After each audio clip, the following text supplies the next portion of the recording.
Hello दोस्तों, आपका स्वागत है ऑनलाइन एजुकेशन टू यू में। तो हम बात करने वाले हैं हिंदी प्रश्न के, जो एडीओ एग्ज़ाम 2017 में हुआ था, उसमें प्रीवियस ईयर क्वेश्चन देखेंगे। तो चलिए स्टार्ट करते हैं। पर्यायवाची शब्द को कहते हैं, ठीक है। तो पर्यायवाची शब्द किसको कहते हैं? तो इसका सही आंसर है ऑप्शन नंबर सी, प्रति शब्द। क्या है आपका? प्रति शब्द, ऑप्शन नंबर सी। प्रश्न दूसरा, निम्नलिखित में से हरकत शब्द का अनेकार्थी चुनिए, ठीक है। तो हमको क्या चुनना है? जो हरकत शब्द है उसका अनेकार्थी शब्द। तो इसका सही ऑप्शन है सही आंसर है ऑप्शन नंबर डी, गति, चेष्टा। प्रश्न तीसरा, खुशबू में कौन सा उपसर्ग है? ठीक है, आपको इसमें उपसर्ग बताना है, ठीक है। तो आपका खुशबू में क्या उपसर्ग है? खुश। उपसर्ग क्या है?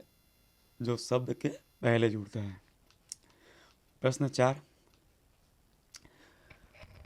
प्रत्यय शब्द कितने शब्दों से बना होता है? ठीक है, प्रत्यय शब्द कितने शब्दों से बना होता है? जो प्रत्यय शब्द है ये 2 शब्द से बना होता है, ऑप्शन नंबर ए। आगे देखते हैं। प्रश्न 5, साल दर साल किस समास का उदाहरण है? ठीक है, साल दर साल किस समास का उदाहरण है? तो इसका सही आंसर है ऑप्शन नंबर सी, अव्ययी भाव समास। प्रश्न 6वां, द्वंद्व समास के कितने भेद हैं? द्वंद्व समास के कितने भेद हैं? तो आपका आपका सही आंसर ऑप्शन नंबर सी, 3 है। क्वेश्चन नंबर 7 देखिए, जिसका निवारण नहीं किया जा सके के लिए एक शब्द है, ठीक है। जिसका निवारण नहीं किया जा सके तो है ऑप्शन नंबर डी, अनिवार्य। क्या है? अनिवार्य। प्रश्न 8, संज्ञा किस प्रकार का शब्द है? तो जो संज्ञा है आपका किस प्रकार का शब्द है? विकारी शब्द है। क्या है? ऑप्शन नंबर बी, विकारी। प्रश्न 9, माँ ने बच्चे को बुलाया। माँ ने बच्चे को बुलाया, यह किस कारक का उदाहरण है? तो यहाँ पर क्या हो रहा है? कर्म हो रहा है। बुला रहा है मतलब कर्म हो रहा है, तो ये होगा ऑप्शन नंबर बी, कर्म कारक।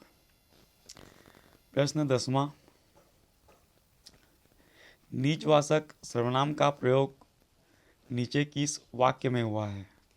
आपको क्या इसमें लिखना है? नीचवाचक सर्वनाम, ठीक है। तो इसका सही आंसर क्या होगा? आगे देखते हैं ऑप्शन में। मैं आप ही चला आता। मैं आप ही चला आता। प्रश्न 11, संख्यावाचक विशेषण कितने प्रकार के होते हैं? संख्यावाचक विशेषण कितने प्रकार के होते हैं? इसका सही आंसर है ऑप्शन नंबर बी, 3 प्रकार के होते हैं। प्रश्न 12, दुखी होना किस क्रिया का उदाहरण है? तो जो आपका दुखी होना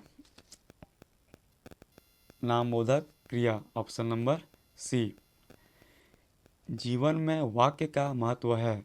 तो जीवन में वाक्य का क्या महत्व है? ऑप्शन इसके लिए सी है, अपने भावों को अभिव्यक्ति के लिए अपने भाव को क्या करना? व्यक्त करना। प्रश्न 14 नंबर देखिए, अर्थ की दृष्टि से वाक्य के कितने भेद हैं? अर्थ की दृष्टि से वाक्य के कितने भेद हैं? तो कितने भेद हैं? ऑप्शन नंबर डी, 8 भेद हैं। प्रश्न 15, जब पानी बरसता है तब मेंढक बोलते हैं।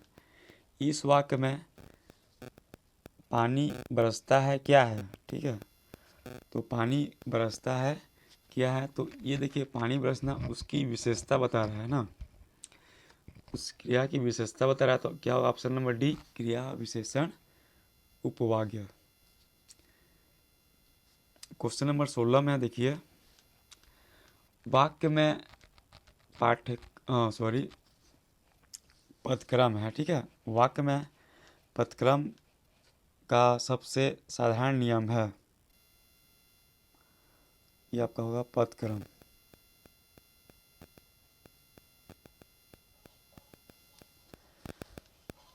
तो पहले क्या आता है, पहले कर्ता, ठीक है, फिर कर्म, फिर क्रिया।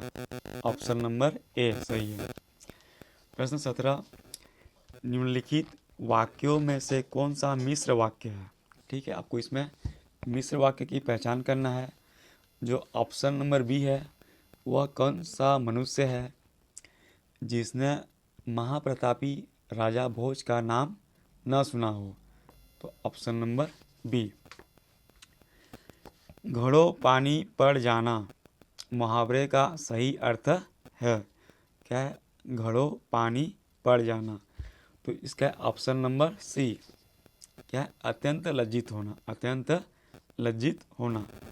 प्रश्न 19, बांसों उछलना मुहावरे का सही अर्थ है। तो इसका क्या सही अर्थ है, ऑप्शन नंबर बी, बहुत खुशी होना। क्या है, बहुत खुशी होना। आगे प्रश्न 20 देखिए, जिन ढूंढा तीन पाया गहरे पानी बैठ कहावत का सही अर्थ है। ठीक है, तो इसका सही आंसर है ऑप्शन नंबर सी, परिश्रम का फल अवश्य मिलता है। प्रश्न 21, आगे नात न पीछे पगहा कहावत का सही अर्थ है। तो इसका सही ऑप्शन नंबर डी, किसी तरह की जिम्मेदारी न होना।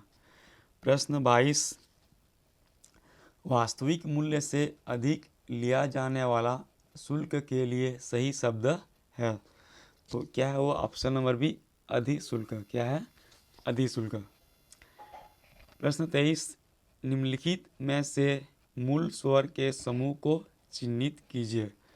तो मूल स्वर क्या है, जिन्हें किसी दूसरे स्वर की उच्चारण करने की आवश्यकता नहीं पड़ती। तो मूल स्वर क्या है, ऑप्शन नंबर सी, अ ई उ। ठीक है, और इसमें री भी आता है मूल स्वर में। ठीक है, अब इसको चाहो तो अयूर से याद रख लेना। प्रश्न 24, वर्तनी का संबंध निम्न में से किससे है। ठीक है, जो वर्तनी संबंधी अशुद्धियाँ होती है वाक्य में, तो उसका संबंध किससे है। तो किससे है, ऑप्शन नंबर ए, भाषागत ध्वनियों के उच्चारण से। किससे संबंध है, भाषागत ध्वनियों के उच्चारण से। आगे बढ़ते हैं, दही शब्द का लिंग है। ठीक है, तो दही में कौन सा लिंग है, पुल्लिंग है। कौन सा है, पुल्लिंग है। 26 में देखिए, प्राण और अक्षत इन दोनों शब्दों को इस वचन के अंतर्गत रखेंगे। ठीक है, तो जो प्राण और अक्षत हैं, ये आपके कौन से वचन में आते हैं। तो ये आपका आते हैं बहुवचन। किस में आता है, बहुवचन। प्रश्न 27, निषिद्ध का संधि विच्छेद क्या है। तो इसका ऑप्शन नंबर डी, निधन सिद्ध। प्रश्न 28, रचना के आधार पर शब्दों को कितने भागों में बांटा गया है। ठीक है, इसमें क्या बोला है, रचना के आधार पर। तो रचना के आधार पर शब्दों को 3 भागों में बांटा गया है। ठीक है। प्रश्न 29, हिंदी में प्रयुक्त होने वाले संस्कृत उपसर्ग की संख्या कितनी है। तो इस क्वेश्चन को व्यापक ने विलोपित कर दिया था। प्रश्न 30, कालीन किस भाषा का शब्द है। जो आपका कालीन है, कालीन किस भाषा का शब्द है, तुर्की भाषा का। ठीक है, तो ये हमारे हिंदी में से 30 क्वेश्चन कंप्लीट हो गए। ठीक है, धन्यवाद।